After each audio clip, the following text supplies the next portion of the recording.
आज तक रेडियो सुनता है सारा जहां।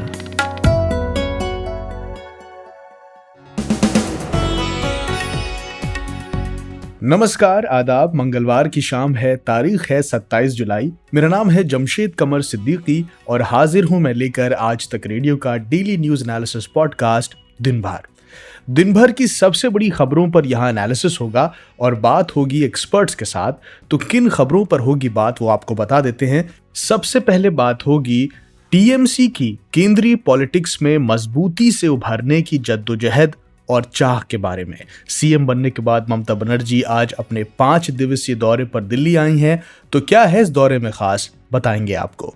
उसके बाद बात करेंगे लैंसेट की एक रिपोर्ट के बारे में जो कहती है कि फाइजर और एस्ट्राजेनेका वैक्सीन की बनाई हुई एंटीबॉडीज 2 से 3 महीने के बाद 50% तक कम हो रही हैं। तो क्या अब बूस्टर डोज की जरूरत और पहले होगी? उसके बाद एक्सपर्ट से बात करेंगे तालिबान के पॉलिटिकल सेटलमेंट के बहाने भारत के हितों पर, क्योंकि तालिबान का लगातार उभार और शांति बहाली ना हो पाना भारत के लिए कई चिंताएं लिए हुए है। और फिर आखिर में बात करेंगे टोक्यो ओलंपिक्स की। सीधे टोक्यो से लेंगे ओलंपिक का हाल। कैसा है आज का दिन, क्या है जरूरी अपडेट्स, तो होगा ये सब। लेकिन पहले चलते हैं हमारी साथी खुशबू के पास जो दिन की हेडलाइंस लेकर तैयार हैं। बताइए खुशबू।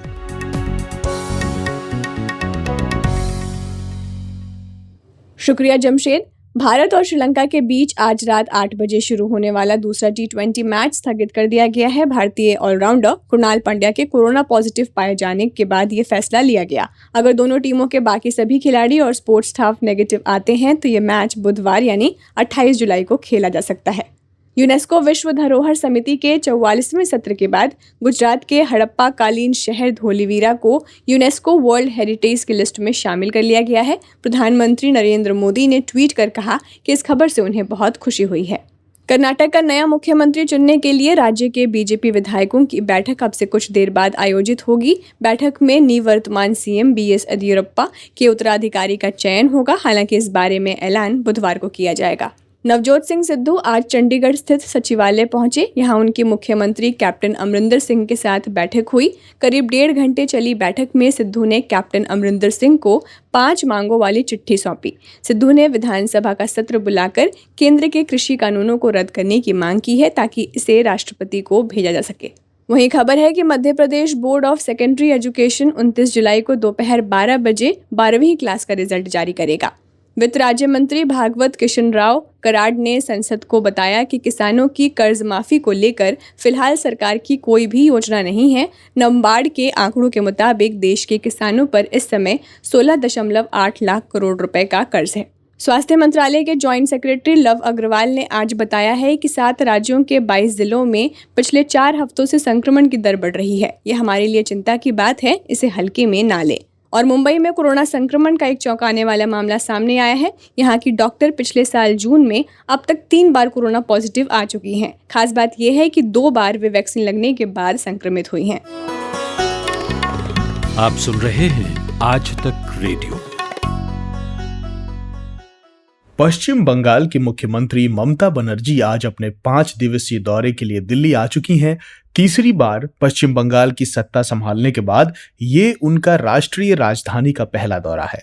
उन्होंने प्रधानमंत्री नरेंद्र मोदी से भी आज मुलाकात की। मुलाकात के बाद मीडिया से बातचीत करते हुए ममता ने कहा कि मैंने कोरोना के मुद्दे पर उनसे बात की है। मैंने प्रधानमंत्री से कहा कि बंगाल को दी जाने वाली वैक्सीन की संख्या बढ़ाई जाए, हमें आबादी के हिसाब से वैक्सीन मिले। ममता ने कहा कि प्रधानमंत्री से राज्य का नाम बदलने पर भी बात हुई। हालांकि पिछले 2 सालों में उनकी पीएम मोदी से 5 बार मुलाकात हो चुकी है अलग अलग मुद्दों को लेकर, और यही वजह है कि सबकी नज़र पीएम मोदी की मुलाकात से ज़्यादा इस पर है कि उन्होंने विपक्ष के किन नेताओं से मुलाकात की या करने वाली हैं।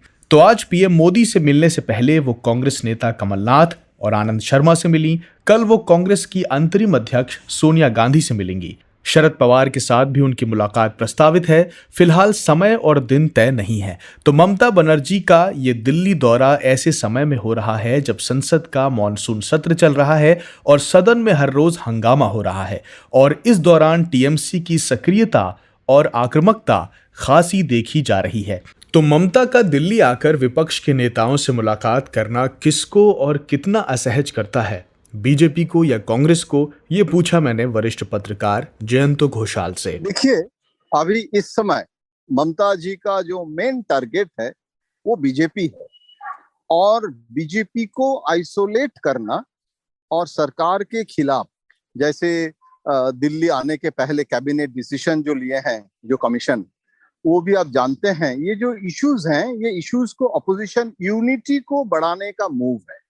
और जैसे अभी सोनिया जी से भी मीटिंग होगा, शरद पवार जी के साथ होगा, शरद पवार जी ने भी आ रहे हैं बॉम्बे से दीदी से मिलने के लिए, तो ये जो एक अपोजिशन कंसोलिडेशन, अभी दीदी ऐसे कुछ नहीं कर रहे हैं कि काली कुछ करना है, ये थोड़ा लॉन्ग टर्म है, 2024 तो अभी दूर है, लेकिन अभी पश्चिम बंगाल में विक्ट्री के बाद एक इम्पेटस मिला है, अपोजिशन भी सोच रहे हैं अगर पश्चिम बंगाल में होता है तो अभी यूपी का भी तो चुनाव है, तो इसीलिए ममता बनर्जी जो कर रहे हैं वो बीजेपी को परेशानी में डालने की कोशिश है।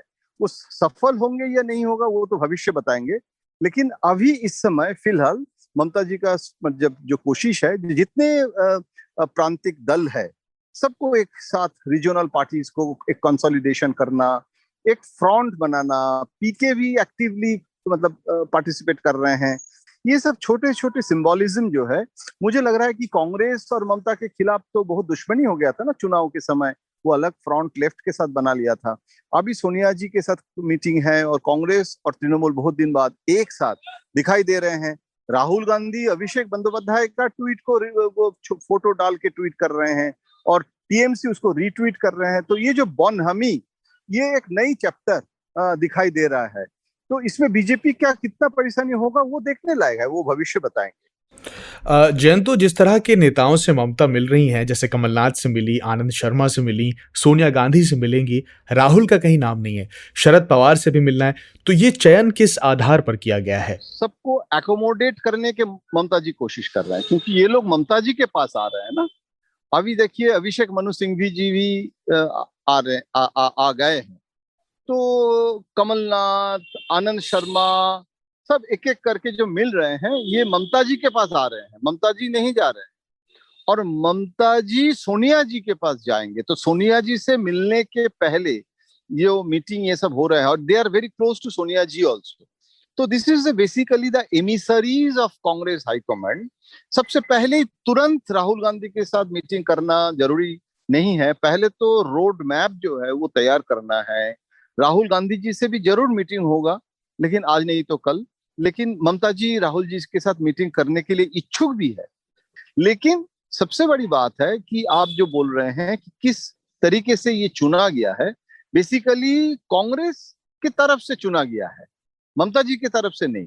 और जो लोग ममता जी से नजदीक है, जैसे Abhishek Manu Singhvi, he is a Rajya Sabha member of Mamata Banerjee party, तो वो अच्छा सोनिया गांधी जी की से भी क्लोज हैं, वो तो कांग्रेस की लीडर हैं। तो मुझे लगता है कि जो लोग कांग्रेस और ममता दोनों के साथ अच्छा संबंध है, ऐसे लोगों को सिलेक्ट किया कि so that the coordination, there should not be any fault line in the coordination. तो एक साथ चलने के लिए ये एक तरीका है, एक स्ट्रैटेजी है, उस स्ट्रैटेजी के आधार पर आगे बढ़ रहे हैं। अच्छा जयंतो, ममता भले कहती आई हैं कि country will lead the front, वो सिर्फ निमित्त हैं मोदी सरकार को सत्ता से बेदखल करने के लिए बनने वाले गठबंधन में, लेकिन ये चर्चा आम है कि वो विपक्ष का चेहरा बनना चाहती हैं। तो ऐसे में ममता को खुद में क्या संभावनाएं दिख रही हैं कि वो इस फ्रंट को लीड कर पाएंगी? देखिए, हर पॉलिटिशियन का अभिलाषा होती है, संकल्प होती है, लेकिन प्लस माइनस दोनों है। ममता बनर्जी जितने भी कोशिश करे, पश्चिम बंगाल के लोकसभा का जो सीट का संख्या वो 42 है, उससे ज्यादा तो नहीं बढ़ सकता है। तो 42 में अगर 42 भी ममता को मिले हाइपोथेटिकली, तो उसके बाद भी सरकार बनाना 42 सीट के लिए नहीं होता है। तो इसीलिए consensus candidate Mamata Banerjee as prime minister evolve होंगे या नहीं होंगे वो तो भविष्य बताएंगे। लेकिन फिलहाल ममता बनर्जी की कोशिश है कि पश्चिम बंगाल के बाहर, जैसे यूपी में, जैसे बिहार में, जो हिंदी हार्टलैंड है, वहां रीच आउट करने के लिए। देखिए, ये जो ब्रिगेड पैरेड जो रैली जो वर्चुअल हुआ, वो वर्चुअल 21 तारीख का जो रैली जो ब्रिगेड पैरेड में होता था पहले फिजिकली, उस दिन गुजरात से लेके हर स्टेट में, यूपी में वो जो रीच आउट किया है ममता बनर्जी, इसमें भी एक मैसेज है कि पहुंचने का कोशिश है। और बाकी जो लीडर है, जैसे कमलनाथ जी ऑन रिकॉर्ड बोले हैं कि ममता बनर्जी के नेतृत्व पे अभी चलना है, क्योंकि शी हैज अचीव्ड। एक मिथ था कि मोदी जी और अमित शाह जी को कोई हरा नहीं सकते, तो पश्चिम बंगाल में बीजेपी का जो दावा था उसको गलत साबित करके ममता बनर्जी 200 के ऊपर सीट जो मिला है, ये एक भयंकर सफलता है। इसको ऑपोजिशन भी अभी यूज करना चाहते हैं, इसीलिए ममता बनर्जी को एक वैनगार्ड ऑफ द मासेस बना लिए हैं। कमलनाथ तो कह रहे हैं कि रैली भी करेंगे मध्य प्रदेश में ममता जी को लेकर, लेकिन उसका मतलब ये नहीं है कि भविष्य में ममता बनर्जी प्रधानमंत्री बन जाएंगे। उसके लिए अभी बहुत दूर जाना है। तो ये step by step Mamata Banerjee कोशिश कर रहे हैं आगे बढ़ने का। अभी फिलहाल यही मतलब Mamata Banerjee is a symbol of opposition unity, लेकिन leader of the opposition, as a face of the opposition, प्रतिपक्ष का छवि होगा या नहीं होगा, वो भविष्य बताएगा। शुक्रिया जयंत घोषाल। और अब बात लैंसेट की एक रिसर्च पर। रिसर्च क्या है वो बताने से पहले ये जान लीजिए कि लैंसेट दुनिया के सबसे पुराने और भरोसेमंद जर्नल्स में से एक है, मेडिकल जर्नल्स में से।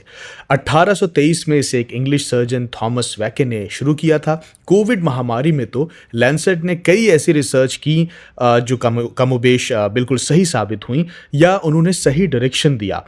कोरोना हवा से फैलता है, ये भी लैंसेट की स्टडी थी जिसे एक्सपर्ट्स ने बाद में माना। पोस्ट कोविड के सिम्टम्स एक नई चुनौती बनेंगे, ये भी लैंसेट की स्टडी में कहा गया था और बात सच हुई।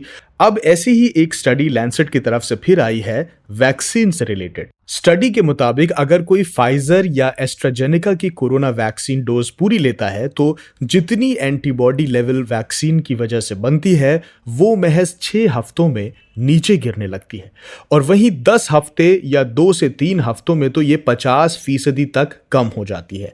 यूनिवर्सिटी कॉलेज लंदन के रिसर्चर्स ने ये चिंता जताई है कि अगर इस लेवल से एंटीबॉडी कम होती है तो ये एक अलार्मिंग साइन है। इस स्टडी को और समझने के लिए मैंने बात की public health expert doctor Chandrakant Lahariya से। यह एक महत्वपूर्ण स्टडी है जो हमें कोविड-19 वैक्सीन, खासतौर से 2 vaccine Pfizer BioNTech and Oxford AstraZeneca के बारे में बताती है कि वो वैक्सीन कैसे काम करती हैं।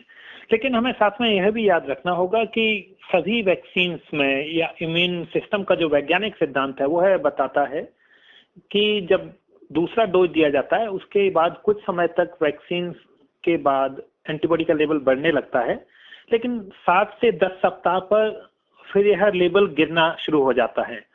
तो इस स्टडी ने इन वैक्सीन के बारे में खास तौर से बताया है, लेकिन यह वैक्सीन और इम्यूनिटी का जो सिद्धांत है उसका पूरी तरह पालन करती हैं। हम जानते हैं कि किसी भी वैक्सीन को लगने के बाद मुख्य रूप से करीब 50 दिन तक वैक्सीन एंटीबॉडी का स्तर बढ़ाती हैं, लेकिन वो धीरे धीरे गिरना शुरू हो जाता है और यह स्टडी भी लगभग वही बताती है। दूसरा एक मेजर फाइंडिंग इस स्टडी में है कि जो एंटीबॉडी का लेवल है वो फाइजर वैक्सीन के बाद काफी अधिक होता है और ऑक्सफोर्ड एस्ट्राजेनेका, जिसको भारत में कोविशील्ड वैक्सीन कहते हैं, तुलनात्मक रूप से कम होता है। और लेकिन दोनों में ही एंटीबॉडी गिरने लगते हैं। मैं यह बात हाईलाइट करना चाहूंगा कि एंटीबॉडी में अंतर जरूर है और गिरना शुरू हो जाते हैं, लेकिन हम साथ में कोविड-19 के संदर्भ में जानते हैं कि जब तक एंटीबॉडी उपलब्ध है और एंटीबॉडी की मात्रा कितनी है यह प्रोटेक्शन निर्धारित नहीं करती है। जी डॉक्टर साहब, जो ये स्टडी आई है और ये दावा कर रही है कि इतने रेट से वैक्सीन के बाद भी एंटीबॉडी कम होने लगती है, अगर ऐसा है तो ये कितनी चिंता की बात है? आप क्या सोचते हैं इस बारे में? तो पहली बात कि सभी उम्र वर्ग के लोगों में जो एंटीबॉडी का लेवल है वो गिरना शुरू हो जाता है और लगभग एक ही पैटर्न फॉलो करता है।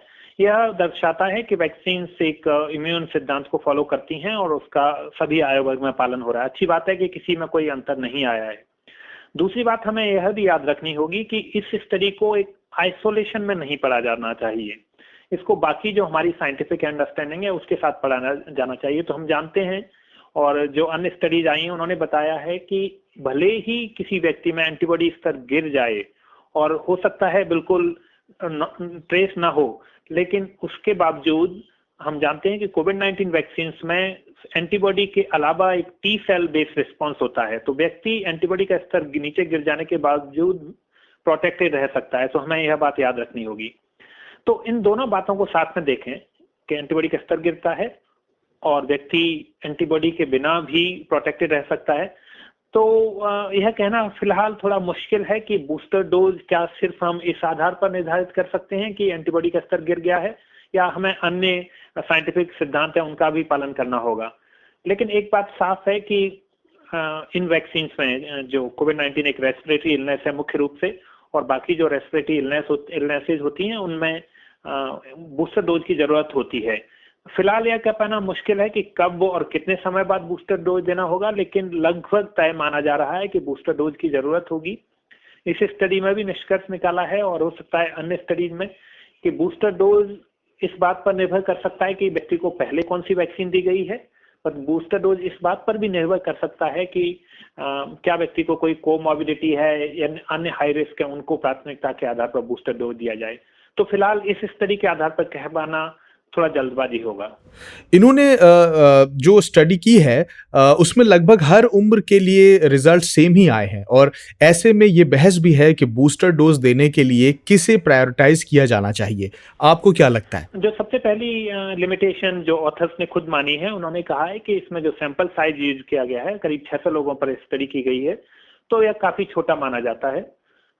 साथ में यह भी देखना होगा कि इस तरह की स्टडी काफी बार हर आबादी में, हर कंट्री में अलग अलग सेटअप में की जाएगी, तो काफी बार नतीजे भिन्न आते हैं। दूसरा बात हमें याद रखना होगा, जो ऑथर्स ने माना है, जो दूसरा लिमिटेशन है वो यह है कि सिर्फ एक सैंपल कलेक्ट किया गया था अतिरिक्त। तो जब व्यक्ति को सेकेंड डोज दिया गया, उसके बाद एक और सैंपल कलेक्ट किया गया, और उस आधार पर ऑथर्स ने निष्कर्ष निकाला है।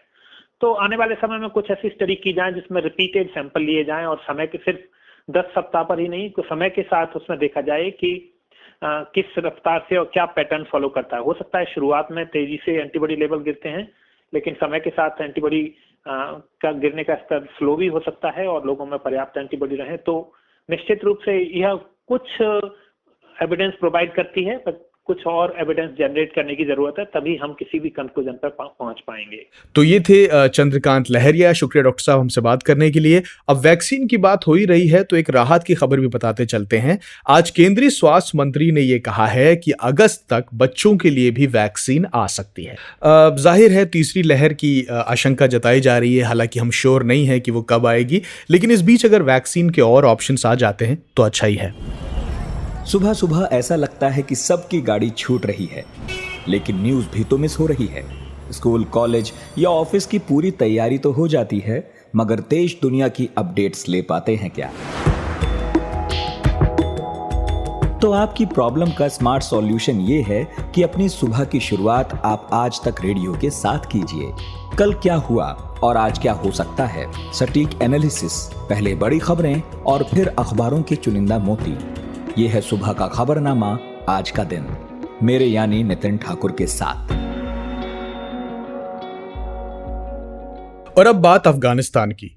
हालांकि हम पड़ोसी देशों में हो रही घटनाओं की बात समय समय पर करते रहते हैं, लेकिन पिछले कुछ महीनों में अफगानिस्तान में जिस तरह की हैपनिंग्स हो रही हैं वो अफगान समस्या को सुर्खियों में स्टैब्लिश किए हुए है। जब से अमेरिकी सैनिकों ने अफगानिस्तान से वापसी की राह पकड़ी है, इस एक घटना ने इस पूरे खित्ते में खासकर भारत और सेंट्रल एशिया के देशों के इंटरेस्ट के लिहाज से अलग अलग चिंताएं खड़ी की हैं। तालिबान का लगातार उभार और शांति बहाली ना हो पाना भारत के लिए कई चिंताएं समेटे हुए है, क्योंकि अफगानिस्तान की एक स्ट्रेटेजिक इंपॉर्टेंस है। काबुल की सरकार से हिंदुस्तान के संबंध अच्छे हैं ही, वहीं इसके अलावा भारत का निवेश भी अफगानिस्तान में खूब है। ऐसे में ये सवाल बार बार उठता रहा है कि आखिर अब भारत क्या करेगा, क्योंकि अगर जून की बात करें तो अकेले इस महीने में अफगानिस्तानी सेना और तालिबान के बीच युद्ध में अफगानी सेनाओं ने 6000 तालिबानी आतंकवादियों को मार गिराया, जबकि इसी दौरान अफगान सेना के 600 सैनिक शहीद हुए हैं। इस खूनी संघर्ष के बिना पर तालिबान का दावा है कि उसने करीब 85% अफगानिस्तान की जमीन पर कब्जा कर लिया है। एक तरफ हथियार के दम पर उनकी ये कोशिश, और दूसरी तरफ तालिबान का ये भी कहना है कि वो इस पूरी समस्या का पॉलिटिकल सेटलमेंट यानी कि राजनीतिक तौर पर समाधान चाहते हैं। आखिर ये कॉन्ट्रडिक्शन किस तरह का है और किस तरह के पॉलिटिकल सेटलमेंट की वो बात कर रहे हैं, यही पूछा मैंने इंडिया टुडे टीवी की foreign affairs editor Geeta Mohan से। देखिए, एक बात तो आप सीधे समझ ले कि ये तालिबान की बहुत पुरानी चाल है। हमेशा से तालिबान यही कहता आ रहा है कि हम बातचीत करना चाहते हैं, लेकिन आज तक तालिबान ने कभी भी आर्म्स गिव अप नहीं किए। तो जब एक ऐसा गुट जिसको एक देश पूरा मिलिट्री सपोर्ट फंडिंग देता हो तो उसको खत्म कर देना बहुत मुश्किल हो जाता है, और इसी वजह से तालिबान इतने सालों तक इतना स्ट्रांग था। बिना पाकिस्तान की मदद के ये नहीं हो सकता था। तो जो अब इंट्रा अफगान टॉक्स, यानी कि इससे पहले जो टॉक्स हो रहे थे वो हो रहे थे अमेरिका और तालिबान के बीच में, सऊदी अरेबिया और तालिबान के बीच में, बाकी सारे स्टेक होल्डर्स हैं, Russia, China, gulf Nations, Iran और तालिबान के बीच में। अब आखिरकार चलकर तालिबान और अफगानिस्तान के सरकार, जिसे कहते हैं इंट्रा अफगान टॉक्स, वो शुरू हो चुका है। देखना ये होगा कि क्या तालिबान पीस के तरफ बढ़ेगी और आर्म्स गिव अप करेगी, और क्या अफगानिस्तान की सरकार एक मसले में बिल्कुल जुटी रहेगी कि तालिबान के पुराने जो सिस्टम्स हैं, जो इनको वो सो कॉल्ड इस्लामिक सिस्टम बोलते थे, वो वापस आएगा या नहीं। तो काफी सारे पेच हैं, बहुत कॉम्प्लिकेटेड सिचुएशन है। सिक्योरिटी के सिनारियो से देखें तो माहौल बहुत खराब हो चुका है, लेकिन ऐसा भी नहीं है जैसे लोग कह रहे हैं कि तालिबान 85% कंट्रोल। तालिबान की प्रोपेगेंडा मशीनरी बहुत स्ट्रांग हो चुकी है। तालिबान हमेशा रोज बोलता है आज 85%, कल 90%, लेकिन अगर आप ऑन द ग्राउंड देखें तो कितनी पकड़ है तालिबान की। जहां जहां तालिबान जाता है, तालिबान बोलता है हमने ये जगह अपने अंडर कर लिया है, लेकिन ऐसा नहीं है। उसी के अगले दिन आप देखेंगे अफगान फोर्सेस वापस जाते हैं और वापस ले लेते हैं एरिया को। ये रूरल एरियाज जहां पे लोग कम है, वहां पे जाके वो अपना दबदबा दिखाते हैं, जहां पे काफी सारे ऐसे इलाके हैं जो वापस से अफगान फोर्सेस के अंडर आ चुके हैं। तो रियलिटी जानना बहुत मुश्किल है, लेकिन हाँ, ये जरूर है कि क्लेम्स एंड काउंटर क्लेम्स चलते रहेंगे जब तक परमानेंट सोल्यूशन नहीं होता। गीता जी, ये बात तो क्लियर हो गई, लेकिन उनके पॉलिटिकल सेटलमेंट का डोमेस्टिक पॉलिटिक्स पर किस तरह का असर है? देखिए, ये बहुत इंपॉर्टेंट सवाल है कि जो पॉलिटिकल सेटलमेंट है वहां पे कहीं ना कहीं डोमेस्टिक पॉलिटिक्स बहुत इंपॉर्टेंट है। अशरफ गानी versus the others, Hamid Karzai का क्या रोल होने वाला है, हामिद करजई के खेमे का क्या रोल होने वाला है, और वहीं कहीं ना कहीं तालिबान भी अपना गेम खेलने की कोशिश कर रहा है। लेकिन अफगानिस्तान की सरकार को भी ये समझ है कि अभी उनको एकजुट लड़ना है, क्योंकि जो भी सेटलमेंट मांगे, सेटलमेंट डेमोक्रेटिक होना चाहिए। अफगानिस्तान की सरकार यही कह रही है कि अगर आप कहते हैं कि आप सही नुमाइंदे हैं, सही रिप्रेजेंटेटिव्स हैं लोगों के, तो आइए इलेक्शन लड़िए। तो हमें ये देखना होगा कि जो फाइनल सेटलमेंट है वहां पे चुनाव प्रक्रिया के ऊपर बातचीत क्या होने वाली है, और कैसा होगा ये चुनाव प्रक्रिया, जहां पर तालिबान भी क्या रिप्रेजेंट करेगा अपने आप को या नहीं।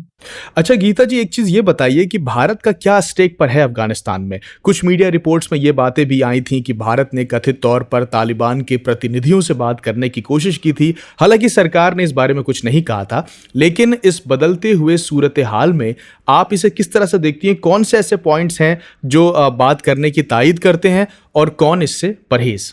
देखिए, एक तो पहली बात मैं बता दूं कि भारत सरकार से कभी भी ये ऑफिशियल डिनायल नहीं आया है कि बातचीत हो रही है या नहीं हो रही है।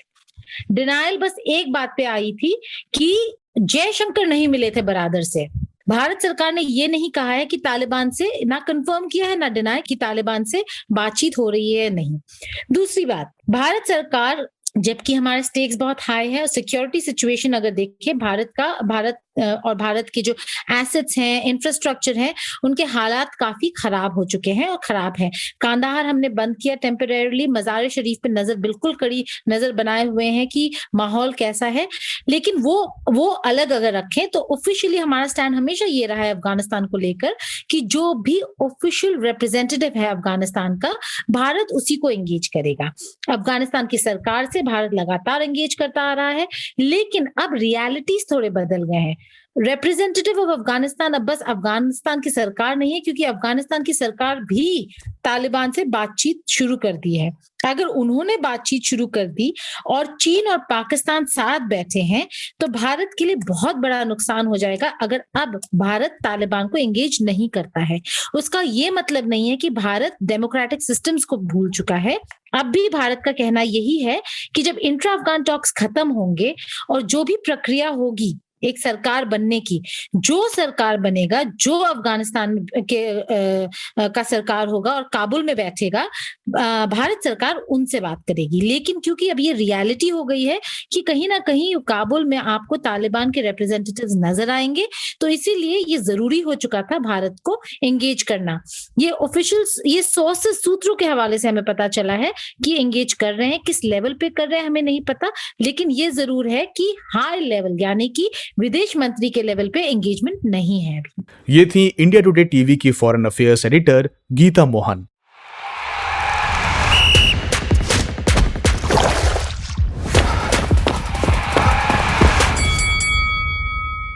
नमस्ते। ओलंपिक्स अपडेट के साथ मैं हाजिर हूं कुलदीप मिश्र। टोक्यो ओलंपिक्स का आज का 5वां दिन भारत के लिए मिला जुला रहा। कुछ अच्छी खबरें आई, कुछ बुरी खबरें आई। दिन की शुरुआत आज निशानेबाजी से हुई और 10 मीटर एयर पिस्टल के क्वालिफिकेशन राउंड में भारत की ओर से सौरभ चौधरी और मनु भाकर दोनों नौजवान उम्मीदें थीं, और इसके अलावा अभिषेक वर्मा और यशस्विनी देसवाल की जोड़ी भी उतरी थी। पर मनु सौरभ की जोड़ी पहले राउंड में टॉप पर रही और इसके बाद भी वो दूसरे राउंड में बाहर हो गई, जबकि अभिषेक और यशस्विनी की जोड़ी भी खास कमाल नहीं कर सकी और वो पहले ही राउंड में बाहर हो गई। तो निशानेबाजी से, जो कि भारत की स्ट्रेंथ मानी जाती थी, जहां से भारत पहले मेडल लेता रहा है, गोल्ड मेडल्स भी लेता रहा है, निशानेबाजी में इस बार भारत का प्रदर्शन अभी तक निराशाजनक रहा है। 10 metre air rifle mixed event भी आज था और उसमें इलावेनिल वालारिवन और दिव्यांश सिंह पंवार की जोड़ी और अंजुम मोदगिल और दीपक कुमार की जोड़ी को भी हार झेलनी पड़ी।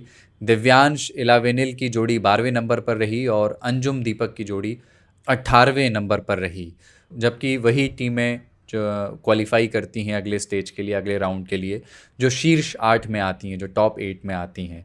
तो आज भारतीय निशानेबाजी से कई निराशाजनक खबरें आईं। लेकिन हॉकी के टर्फ से आज एक अच्छी खबर आई। पिछले मैच में ऑस्ट्रेलिया के हाथों मेंस टीम हारी थी, 7-1 से करारी हार थी वो, और उसके बाद आज भारतीय टीम ने ज़बरदस्त वापसी की और टोक्यो ओलंपिक में अपनी दूसरी जीत दर्ज की और स्पेन को 3-0 से भारतीय टीम ने हराया एक तरफा मुकाबले में। और भारत की ओर से 2 गोल रुपिंदर पाल सिंह ने और 1 गोल सिमरनजीत सिंह ने किया। और आपको याद होगा कि अपने पहले मैच में न्यूजीलैंड टीम को भारतीय टीम ने शिकस्त दी थी। एक और अच्छी खबर भारतीय टीम के लिए, और बहुत उम्मीदों से लबरेज खबर आई बॉक्सिंग के रिंग से, जहां नौजवान इंडियन बॉक्सर लवलीना बोरगोहेन ने आखिरी 8 में जगह बना ली है। उन्होंने राउंड ऑफ 16 के मुकाबले में 64 से 69 किलोग्राम वर्ग में जर्मनी की एपेट्स नेदिन को हरा दिया, और जो कि जर्मनी की जो बॉक्सर थी वो काफ़ी एक्सपीरियंस थी लवलीना के मुकाबले, लेकिन लवलीना ने 3-2 से ये मैच जीता और अब वो अपने मेडल जीतने से बस एक कदम दूर हैं। एक मुकाबला अगला उन्हें और जीतना है और उनका कम से कम ब्रॉन्ज तो पक्का हो जाएगा। टेबल टेनिस की बात करें तो आज पुरुष सिंगल्स के तीसरे दौर में भारत के एक्सपीरियंस्ड और भारत के टेबल टेनिस के पोस्टर बॉय शरद कमल की भिड़ंत हुई वर्ल्ड चैंपियन चीन के मा लोंग से, और 46 मिनट तक चले इस ज़ोरदार मुकाबले में मा लोंग ने शरद को 4-1 से हरा दिया। शरद कमल सिर्फ अपना दूसरा गेम जीत पाए, जबकि लोंग ने पहला, तीसरा, चौथा और 5वां गेम अपने नाम किया। बैडमिंटन में भी भारत को मायूसी हाथ लगी। से सात्विक साईराज रंकीरेड्डी और चिराग शेट्टी की जोड़ी ने ग्रुप ए के पुरुष डबल्स में ब्रिटेन के बेनलेन और सीन वेंगी को हरा दिया, मगर इस जीत के बावजूद ये भारतीय जोड़ी क्वार्टर फाइनल में प्रवेश नहीं कर सकी और वो ग्रुप ए में तीसरे स्थान पर रहे। तो ये थे आज के यानी 27 जुलाई के ओलंपिक्स अपडेट। और अब मैं आपको छोड़े जाता हूँ हमारे साथी कुमार केशव के साथ, जो आपके लिए लेकर आए हैं एक ख़ास बातचीत टोक्यो से। नमस्ते, मैं हूं केशव और आपको लेकर चलूंगा सीधे टोक्यो, जहां मौजूद है हमारे senior sports correspondent Rahul Rawat. Hi Rahul. Hello Keshav ji, कैसे हैं आप? बस बस बहुत बढ़िया। अच्छा, कैसा वेदर है टोक्यो में भी?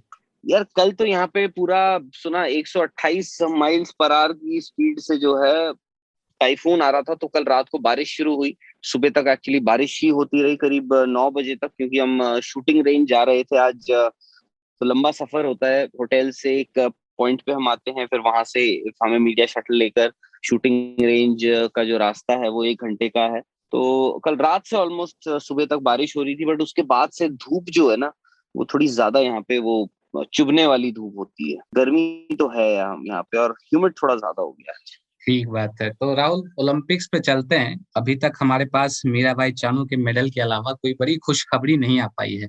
आज एक उम्मीद जगाई है बॉक्सर लवलीना बोरगोहेन ने। बहुत ज्यादा जाना जी पहचाना नहीं था उनका नाम। तो आप हमारे लिसनर्स को सबसे पहले उनके बैकग्राउंड के बारे में बता दें। देखिए, असम से तो ये पहली फीमेल बॉक्सर हैं। इससे पहले आपने शिवा थापा का नाम सुना होगा। शिवा थापा जो है वो ओलंपिक्स खेल चुके हैं। तो असम से जो है लवलीना पहली फीमेल बॉक्सर हैं। वर्ल्ड चैंपियनशिप के 2 ब्रॉन्ज मेडल हैं इनके पास। 18 में जीता, 19 में इन्होंने दोहराया। 19 में जब इन्होंने ब्रॉन्ज मेडल जीता था, उसके बेसिस पे इन्होंने टोक्यो ओलंपिक्स के लिए जो 2020 में होने थे उसके लिए क्वालिफाई कर लिया था। बट जैसा हम सबको पता है कि कोविड के चलते हर खेल जो है वो बहुत ज्यादा इफेक्ट हुआ था, और इसलिए स्थगित भी करवाना पड़ा, पोस्टपोन हो गया 2020 ओलंपिक्स। और 21 में हुआ, तो यहाँ पर आई हैं ये।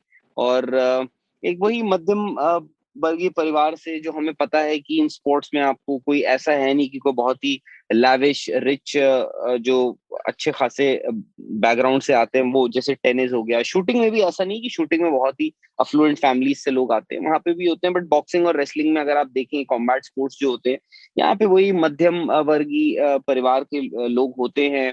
लवलीना किक बॉक्सिंग करा करती थी शुरुआत में, पर धीरे धीरे ये स्विच हो गई, बॉक्सिंग में स्विच हो गई। वहां पे इनको फिर इंटरेस्ट भी आने लगा। जब अवार्ड्स शुरू हो जाते हैं, जीतना शुरू हो जाते हैं, तो वो आदत बन जाती है। और जल्द ही इनको देखिए 23 साल की हैं, यंग हैं। और आज जिस हिसाब से इन्होंने प्रदर्शन किया, अब देखिए, उम्मीद की आपने बात करी मेडल की, तो इनके लिए क्या हो जाता है। अगर आपको मेरी कॉम 2012 लंदन ओलंपिक्स याद होगा, तो लंदन ओलंपिक्स में क्या होता है, ओलंपिक्स में क्या होता है बॉक्सिंग में, कि राउंड ऑफ 32 होता है। जैसे यूजुअली आप देखेंगे, आर्चरी आपने देखा होगा, मैं एक एग्जाम्पल पॉइंट ऑफ रेफरेंस आपको बता रहा हूँ, कि उसमें राउंड ऑफ 64 होता है, जो 64 आर्चर्स होते हैं। उसके बाद 64 आर्चर्स जो हैं वो एक साथ भिड़ेंगे, एक मतलब ग्रुप्स में 2-2 के बन गए पेयर्स। तो उसके बाद वो 32 रह गए। तो बॉक्सिंग में क्या होता है, यहाँ पे राउंड ऑफ 32 से आप शुरू करते हैं। ठीक है, जब आप राउंड ऑफ 32 से शुरू करते हैं, तो हर एक बॉक्सर एक दूसरे से अगर लड़ता है, तो जो जो जीतता है 16 बच जाते हैं। तो लवलीना के साथ ऐसा हुआ कि उनको राउंड ऑफ 32 यानी पहला राउंड है उसमें बाई मिल गया, तो वो सीधे जो है सेकंड राउंड में एडवांस कर गई थी। तो आज उनका पहला बाउट था, सेकंड राउंड का जो बाउट था वो उनका पहला राउंड था। अब अगर वो अगला राउंड जीत जाती हैं, वो सीधे क्वार्टर फाइनल में पहुंच गई है। एक बाउट जीतने के बाद वो क्वार्टर फाइनल में पहुंच गई हैं, जो मेरी कॉम के साथ भी हुआ था 2012 लंदन ओलंपिक्स में। अब ये अगर अगला बाउट जीत जाती हैं, तो सेमीफाइनल में पहुंच जाएंगी, यानी सिर्फ 4 बॉक्सर्स बच जाएंगे। अब 4 बॉक्सर्स मतलब कि चारों के जो 2 ग्रुप्स बनेंगे, 2-2 एक दूसरे से लड़ेंगे। जो जीत जाएगा वो गोल्ड मेडल मैच खेलेगा, और जो हार जाएंगे 2 बॉक्सर्स, वो एक दूसरे से खेलेंगे नहीं। उन दोनों को एक एक ब्रॉन्ज मेडल अवार्ड कर दिया जाएगा। तो उस लिहाज से आप जैसे बोल रहे हैं कि एक उम्मीद जगी है लवलीना की। मेरी आज बात भी हो रही थी, इनके जो आसपास के जो लोग हैं जो जानते हैं इनको, उनसे भी बात हो रही थी, काफी खुश थे वो भी। और साथ ही कल पूजा रानी का भी बाउट है, उनके साथ भी यही सिचुएशन है। बाय द वे, उनको भी पहले राउंड में बाई मिला है। अब उनका दूसरा राउंड जो है, यानी राउंड ऑफ 16 यानी प्री क्वार्टर फाइनल्स खेलेंगी, वो जीत जाती हैं तो वो भी क्वार्टर फाइनल्स में पहुंच जाएंगी। तो उम्मीद देखिए केशव जी, अब उम्मीद आपको शूटर्स से भी थी, आर्चर्स से भी थी, बहुत लोगों से थी, बट क्या हाथ लगा आपके? अभी तक तो डिसअपॉइंटमेंट ही लगा है हाथ। मैं ये नहीं बोल रहा हूँ कि लवलीना से भी डिसअपॉइंटमेंट ही हाथ लगेगा, बहुत उम्मीद है इनसे। इनफैक्ट अगर आप बॉक्सिंग सर्कल्स में बात करें, तो ये हो गई, पूजा रानी हो गई, इनसे उम्मीदें हैं एक्चुअली। शुक्रिया राहुल, आपने अपना कीमती समय हमारे लिए निकाला। आपसे आगे भी हम बातचीत करते रहेंगे।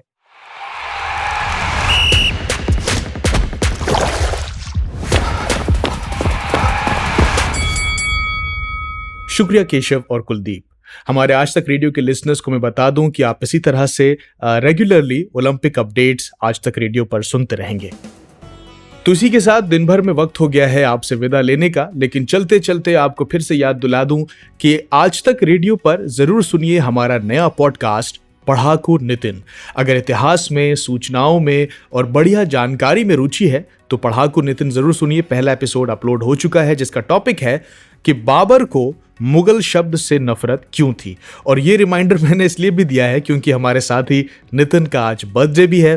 तो भाई नितिन को सालगिरह बहुत बहुत मुबारक।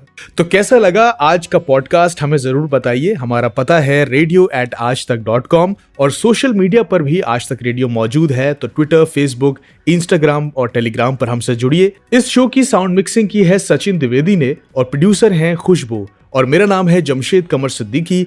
दीजिए इजाजत, सुनते रहिए आज तक रेडियो। नमस्कार।